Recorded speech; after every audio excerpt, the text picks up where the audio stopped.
ओम नमः सिद्धेभ्य। ओम नमः सिद्धेभ्य। ओम नमः सिद्धेभ्य। नमो जनाणम। सभी को सादर श्रद्धात्म वंदन। आज वैशाख शुक्ल चतुर्थी का यह शुभ मंगल पावन दिवस है और प्रतिदिन प्रसारित होने वाले संदेशों में से आज जो संदेश है यह परमागम श्री प्रवचन सार जी ग्रंथ के पहली गाथा के आधार से लिया गया है। यह प्रवचन सार परमागम महावीर भगवान की दिव्य देशना का सार जो आचार्य कुंद देव ने ज्ञान तत्व प्रज्ञापन अधिकार में लिखा गया है। तो चलिए पहले पढ़ते हैं मूल गाथा।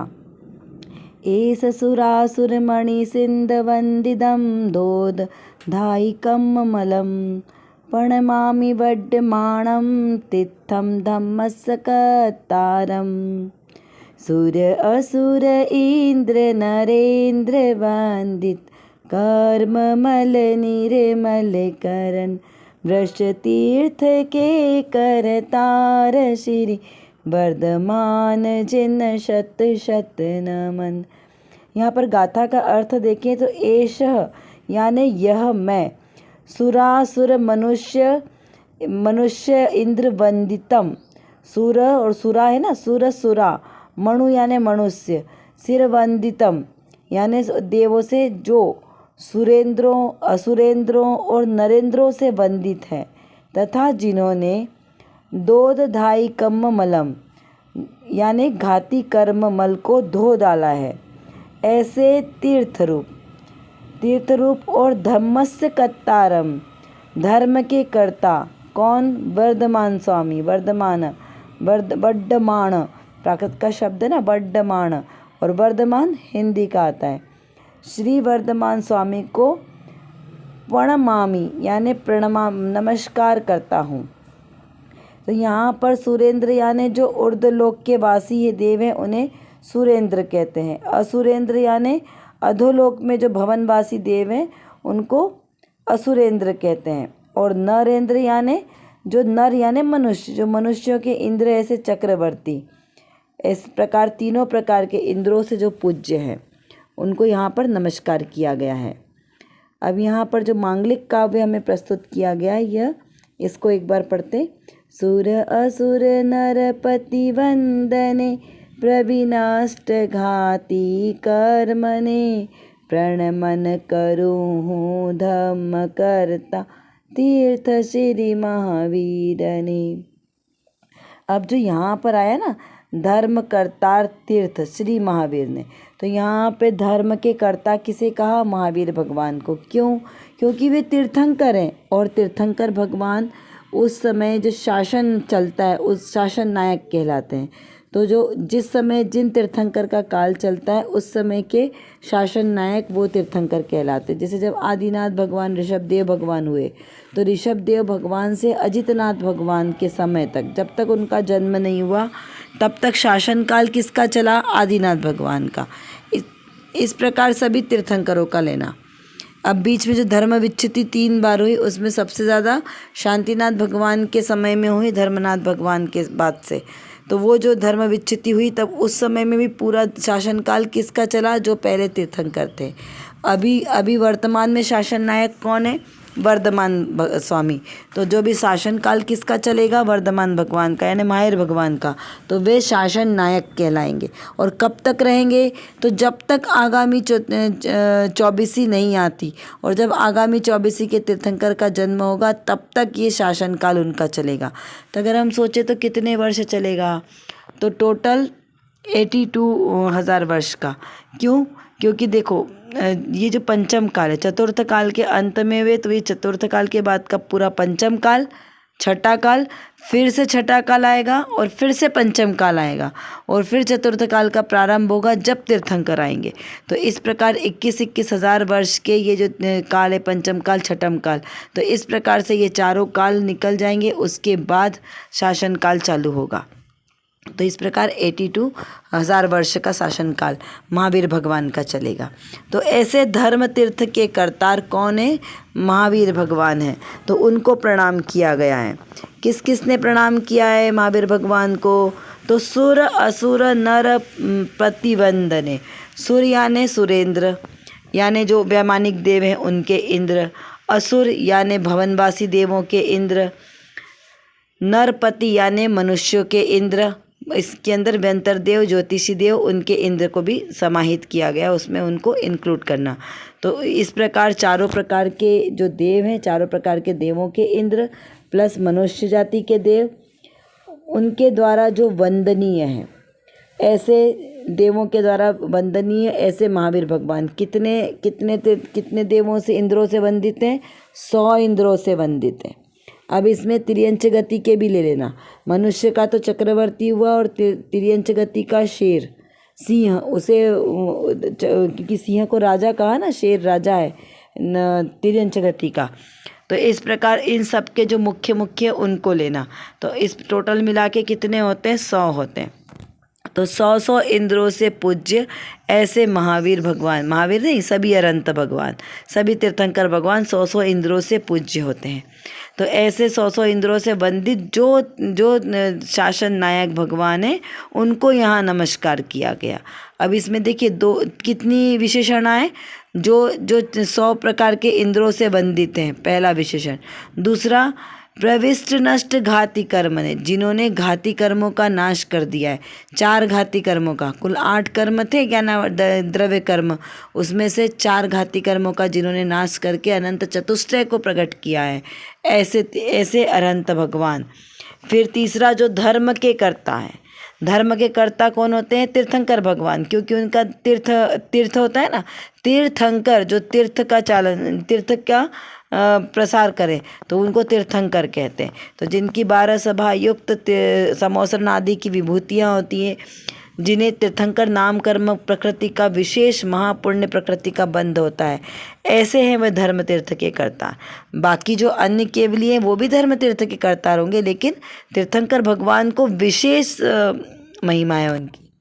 तो ऐसे 4 हो गए, उनको प्रणाम करता है। कौन कौन से, एक बार फिर से देखते हैं। जो 100 इंद्रों से वंदित हैं, जिन्होंने घाती कर्मों का नाश कर लिया है और जिन्होंने अनंत चतुष्टय रूप प्रकट किया है, जो धर्म तीर्थ के करतार है, ऐसे महावीर भगवान को यहाँ पर नमस्कार किया गया है। इसी प्रकार देखते हैं आज की रत्न कणिका में कौन सी विशेष बात आई है। आज की रत्न कणिका में श्री पुरुषार्थ सिद्धोपाय जी की भाषा वचनिका में जो पंडित कल्प टोडरमल जी ने जो प्रस्तावना लिखी है, उसके आधार से आज हमें ये काव्य प्राप्त हुआ है। तो चलिए पढ़ते हैं ये काव्य।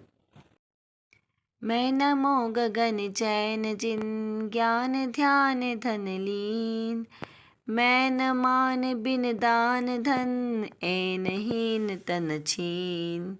इसका भावार्थ देखिए।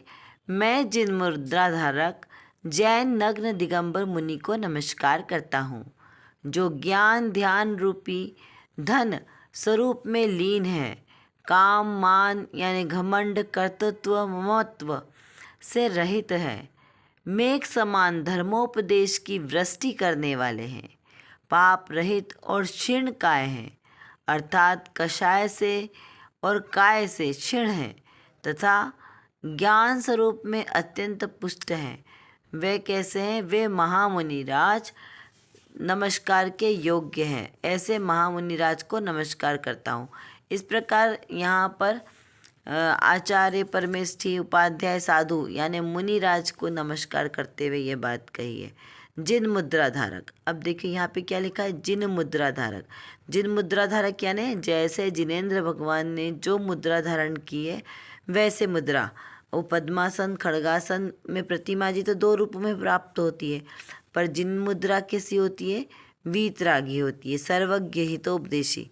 ये जिन मुद्रा के लक्षण है, क्योंकि किसी से उनको किसी के प्रति बैर भाव नहीं है, तो ऐसे वीतरागता को धारण किए ऐसे होते हैं दिगंबर महामुनिराज। फिर लिखा है कि जो ज्ञान ध्यान रूपी धन स्वरूप में लीन है, दूसरे कोई फालतू काम नहीं करेंगे। किसी से बैठ के उनके घर गृहस्थी की चर्चा करना, मंदिर बनवाना, हॉस्पिटल स्कूल बनवाना, ये सारे कार्य वो नहीं करते। क्या करते हैं? वो मात्र ज्ञान और ध्यान में लीन है। ज्ञान ध्यान सिवा नहीं दूजा कोई काम है, ऐसे होते हैं महामुनिराज। अब ज्ञान ध्यान के सिवा अगर उसके बाद में यदि उनके पास समय हो और कुछ उसमें ना उपयोग लगे तो जब उनका आत्मस्वरूप में उपयोग नहीं लगता है, उतनी देर स्थिरता नहीं होती है, तब वे पात्र जीवों को धर्मोपदेश देते हैं।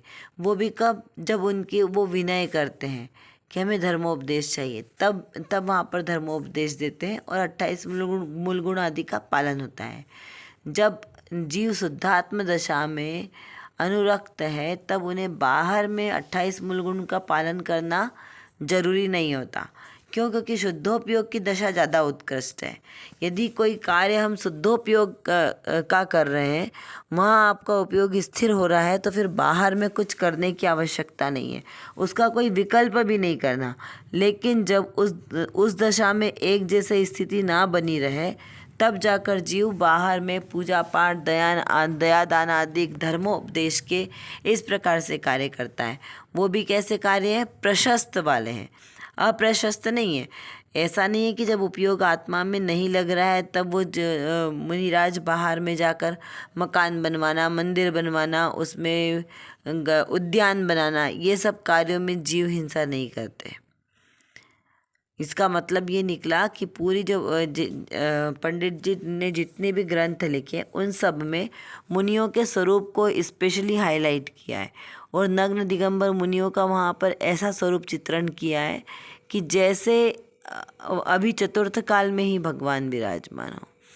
बहुत ही सुंदर उन्होंने विवेचन किया है। बस हमें आत्मसात करें तो हमारा कार्य पूर्ण होगा। इस प्रकार कुछ प्रश्नों के माध्यम से हम फिर से विचार चिंतन करते हैं कि कौन कौन से 100 इंद्रों के द्वारा अनंत भगवान की स्तुति की जाती है। यानी जो 100 इंद्र हैं वो भगवान की स्तुति करते हैं, तो उन 100 इंद्रों के नाम का भेद प्रभेद के द्वारा विचार करना है। ये द्रव्य संग्रह जी की प्रथम गाथा, उसमें बहुत ही सुंदर इनका वर्णन किया गया है। जीवम जीवम दवम जिनवर वसहेण जेणनी डिठम देविंद विंद वंदे वंदे सर्वदा सिरसा। बहुत ही सुंदर इसमें 100 इंद्रों का वर्णन किया है। वैमानिक देव, व्यंतर देव, ज्योतिषी देव और भवनवासी देव, ये सब इनके भेद प्रभेद दिए हैं और उनके माध्यम से 100 इंद्र होते हैं और एक मनुष्य का, एक तिर्यंच का। इस प्रकार से 98 तो देवों के हो गए, एक मनुष्य का, एक तिर्यंच का, ऐसे 100 देव। दिगंबर मुनिराज का स्वरूप क्या है? अपने आत्म स्वरूप का चिंतन कीजिए। कर विचार तो पाम, हम जितना विचार करेंगे उतना ही हमारा विषय क्लियर होगा, क्योंकि हमारे पास समय की कमी है और जानना बहुत ज़्यादा है। और किसको जानना है? अपने ही ज्ञायक स्वभाव को जानना है। तो जब तक हम अपने इस ज्ञायक स्वभाव को नहीं जानेंगे तब तक हमारा कोई भी कार्य सिद्ध नहीं हो सकता। तो एकमात्र जो मेरे अंदर, मतलब मेरे आत्म स्वभाव में जो ज्ञान नाम का विशेष गुण है, इस गुण को एकमात्र अपने ज्ञायक स्वभाव को जानने में लगाएं तो निर्विकल्प दशा की प्राप्ति होगी। और इस निर्विकल्प दशा के ही आश्रय से हमें शाश्वत सुख की प्राप्ति होगी। तो वो शाश्वत सुख हमें प्राप्त हो, इसीलिए पुरुषार्थ करना आवश्यक है। उसके लिए व्यवहार से तो सच्चे वीतरागी देवशास्त्र गुरु का आश्रय लेना योग्य है और निश्चय नय से मेरी निज शुद्धात्मा का आश्रय लेना ही सर्वश्रेष्ठ उपाय है। अभी के लिए बस इतना ही। विशेष चर्चा हम आगे की कक्षाओं में करेंगे। तब तक हम अपने आत्मस्वरूप को जानें, पहचानें और उसी में लीन रहें। इसी विशेष मंगल भावना के साथ आप सभी को सादर जय जिनेंद्र।